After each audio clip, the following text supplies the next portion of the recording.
Николаевич, сегодня мы посетили село Уленкуль Большереческого района. Это мононациональная деревня татарская, сибирских татар. Какие у вас первые впечатления? Ну, наверное, то, что поразило по количеству музеев на небольшое сельское поселение, наверное, это может быть даже мировой рекорд. И радует то, что с какой любовью и вот даже старанием, не то слово, с какой тщательностью люди собирают память о истории своего села.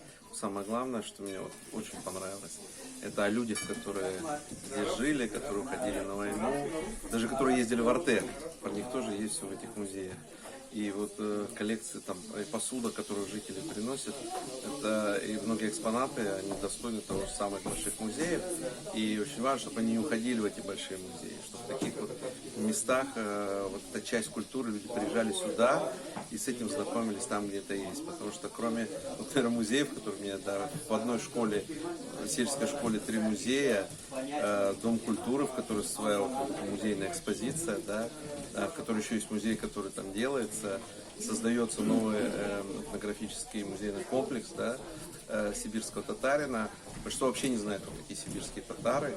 И то, что вот в маленьком селе вот это бережно это сохраняют и, я скажу, да, стараются сделать это в современном виде где-то, да, там, и рассказывать об этом людям, это очень важно. И, наверное, вот если бы у нас каждое село в стране, не только национальное, да, так сохранил свою историю, у нас бы молодежь не уезжала, гордилась тем местом, которое живет. И вот эта память предков, она по большому счету позволяет, наверное, сохранить ощущение Родины. А скажите, пожалуйста, вот вы много по стране ездите, видели ли вы где-то такие-то этнографические музейные комплексы национальные?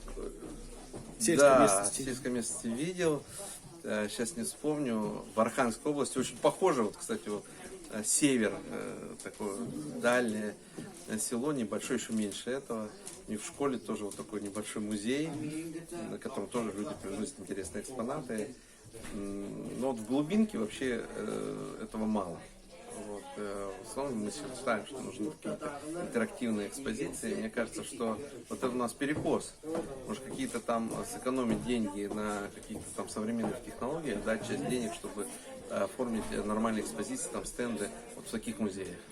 Это бы вот позволяло показать, что в стране у нас неважно где, но вот эта память, которая оформляется, в данном случае и вот в научную обработку попадает, это тоже часть большой истории страны. А скажите, пожалуйста, как можно в городе доносить до людей, не только до сибирских татар, но и по всей России рассказывать о сибирских татарах? Ну, я для себя вообще вывод сделал, так как занимаюсь информацией, я уже понял, даже я уже придумал, не буду говорить доменное имя, что сегодня современные технологии, они обязательно должны быть там дорогими. Да? Какой-то элементарный там рассказ, там, чтобы человек мог в запросе, когда делает сам, услышать, забил сибирские татары, вот он выходил туда, где есть какие-то частички такие, вот к месту привязанные. У нас сегодня интернет пестрит, в общем-то, непроверенными, ну, честно говоря, бредом и какими-то мифами, а вот то, что здесь, это настоящее. Да, и вот набор вот даже вот таких роликов коротких, которые вы сейчас снимаете, да, как готовятся национальные блюда, вот как делается костюм, особенности костюма, какие-то такие элементы быта, которые есть только здесь, потому что здесь люди живут, что называется, достаточно обособленно, и тем не менее это, с одной стороны, может там плохо, с другой стороны, это позволяет сохранить вот этот вот дух единения одного народа, который не растворяется в общей массе, а старается вот это подчеркивать и сохранять, тем самым показывать, что мы, как и все, может быть, татары. Но вот у нас есть не только здесь вот и особенности, вот да, есть сибирские татары, а вот это вот делают только у нас в селе. Вот это очень здорово, что и что-то такое, что мы знаем, что это наше, это очень важно для понимания своей идентичности, не только национальной, там, глобальной, мы там россияне или мы там еще кто-то, да, а в данном случае, что мы жители этого села. Это очень, очень тонко здесь я заметил, и, наверное, об этом нужно рассказывать.